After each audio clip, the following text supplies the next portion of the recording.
Even among friends, good manners are crucial. My mother often emphasized this, especially when it came to money, insisting that everything be done properly. Whether or not it applied to past situations, I never imagined how relevant her advice would become. My name is S. I'm a 30-year-old part-time worker living with my 4-year-old daughter and my husband Bob, who works in an office. We rent an apartment 2 train stops away from my in-laws, who live conveniently close to Bob's workplace. As a result, Bob often has dinner at their place. While it might seem considerate, the reality is that Bob is thoughtless and self-centered. He casually stops by his parents' house after work without informing me, even though I'm at home preparing dinner.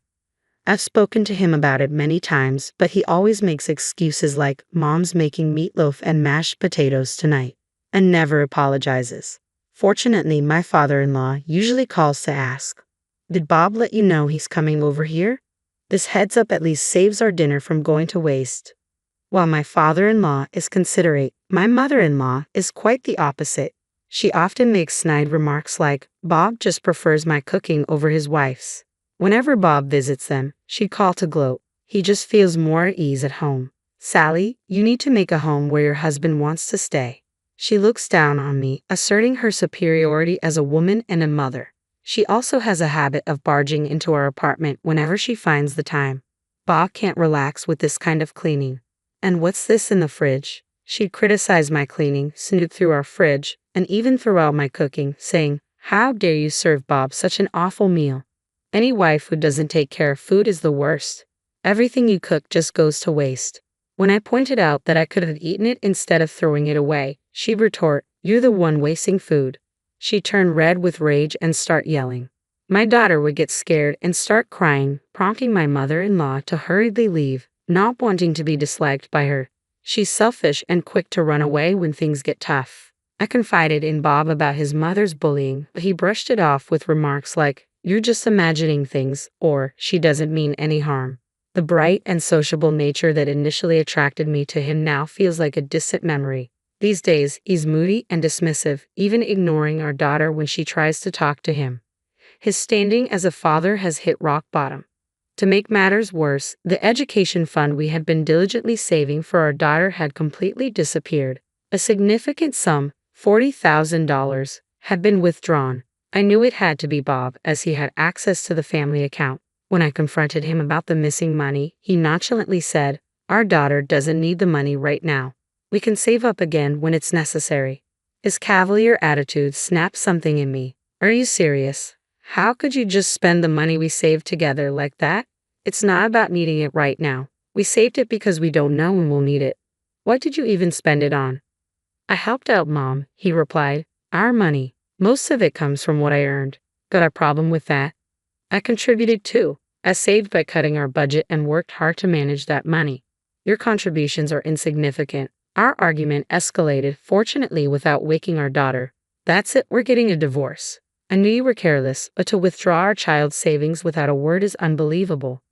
Go ahead, like you can survive on a part-time salary." I was momentarily speechless. Seemingly satisfied with silencing me, he sneered, "I'm always ready for a divorce," and went back to his room.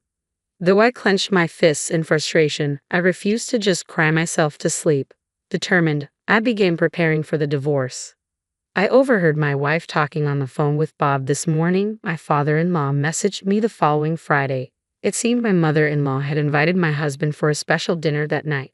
Since Bob hadn't mentioned anything to me, he was likely planning to go without telling me again. Ever since I declared my intention to divorce and was belittled for my part-time job, Bob's attitude toward me had shifted to one of disdain. He'd say things like, "I don't need to care for a dependent like you," while scattering the laundry around and neglecting to clean the room. His nitpicking, "You call this cleaning?" was just like his mother's. I saw the call from my father-in-law as the perfect opportunity to put my plan into action. I timed my visit to coincide with Bob's return from work, only to find that my father-in-law hadn't yet arrived home. Bob and my mother-in-law were visibly surprised to see me, but my mother-in-law sneered, "Oh, knowing we're having sushi for dinner, you decided to drop by and freeload? How despicable. You don't deserve sushi," Bob added, his tone harsh. It was clear they had no intention of letting me inside. Though the detached house had a wooden front door that wasn't very soundproof, Their loud shouting was audible outside. As usual, they were a selfish pair, completely oblivious to those around them. I haven't received any message about coming for sushi. The only thing I was told by your father was that you were visiting your parents' house. Are you being sarcastic because I didn't inform you? Do I need to report every move to a housemaid?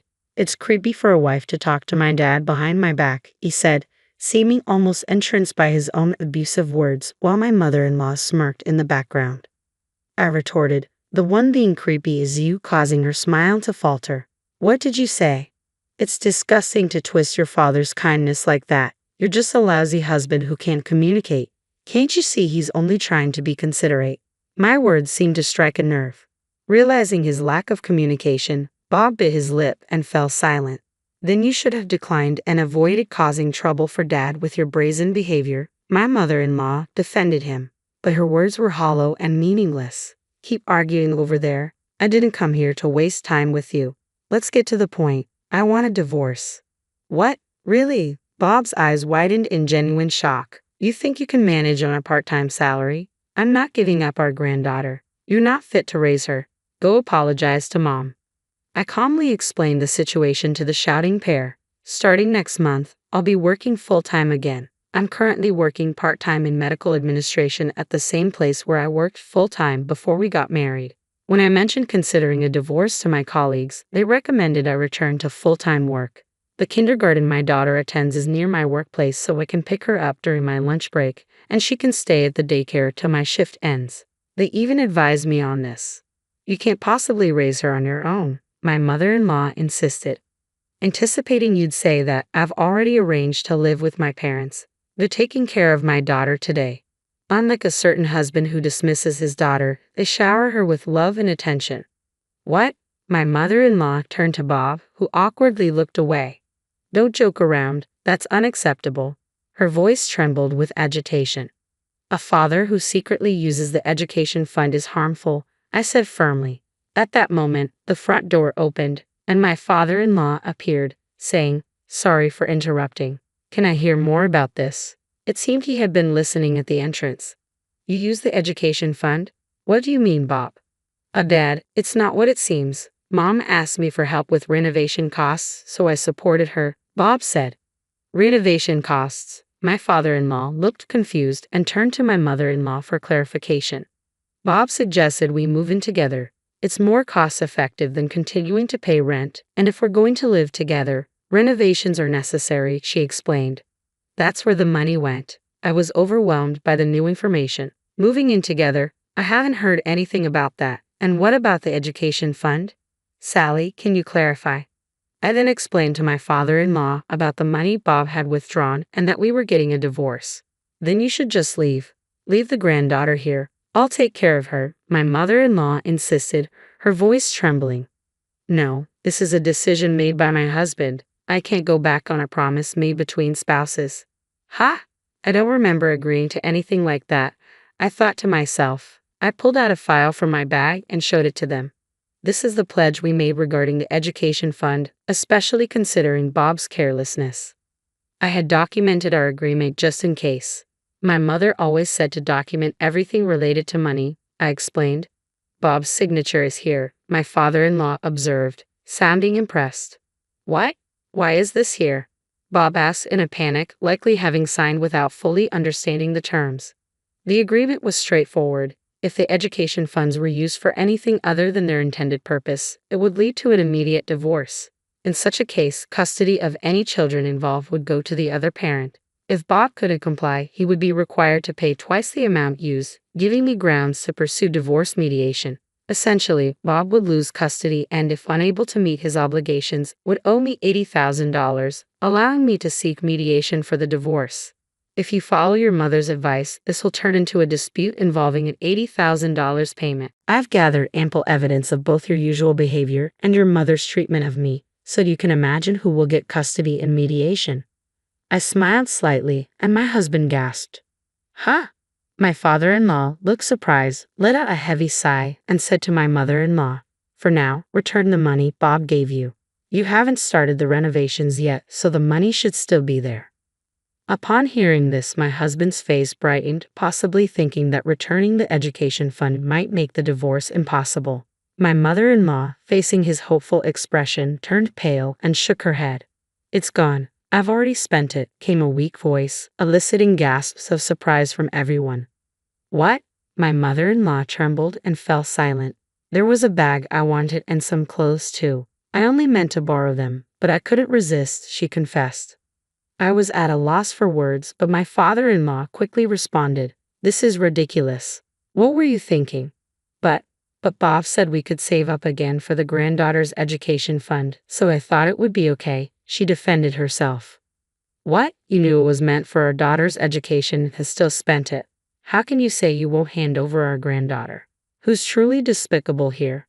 "You and Bob are the worst kind of parent and child," I said, my anger boiling over, my voice colder than I intended. My mother-in-law stared at me, stunned. "I'm sorry, but I no longer want to be part of this family." "I agree. They're nothing but toxic to our precious granddaughter." At these words, my mother-in-law broke down in tears. After that, I divorced Bob. Thanks to the evidence of mistreatment and the pledge, the child support and property division went as I had hoped. The education fund, which included a third from my salary, along with alimony, totaled $50,000, which I received. My ex-husband struggled to come up with the money, and my mother-in-law had to sell all her designer goods and jewelry to contribute. The remaining amount was covered by my father-in-law. Bob and his mother tried to blame my father-in-law, saying, "Helping your wife is a husband's job," but he became enraged and severed ties with both of them. My ex-husband approached my mother-in-law about moving in together after he had botched a project at work, leading to a demotion and a reduced salary. They could no longer afford their apartment rent and had to downsize to a smaller place. To raise the necessary funds, they were forced to cancel their life insurance policies. By pooling the money from each policy, they managed to cover the repayment amount. It seemed he was looking for sympathy when he reported the completed payment and recounted his struggles. When he spoke of his difficulties while informing me about the payment, I simply responded with a noncommittal "aha" and let it go. Frustrated, he shouted over the phone, "Don't you have a word of gratitude?" "No, I don't. I have grievances of my own, so how about adding that to the bill and charging you for it?" I suggested, and he fell silent. I then hung up and changed my contact information. That was the last I heard from him. However, my mother-in-law later asked my father-in-law for a reconciliation, but he clearly refused. From what he gathered, their situation was dire. Their spending habits had not improved, and their finances were in disarray. Now, the once close parent-child duo were mired in constant arguments, blaming each other for their troubles. "Ha, your beloved son, isn't he?" my father-in-law said sarcastically. My mother-in-law retorted, "He's nothing but an irritating money pit." Whether dealing with parents, children, or spouses, it's crucial to be clear about financial matters. Reflecting on my mother's teachings, I felt a deep sense of affirmation in her wisdom.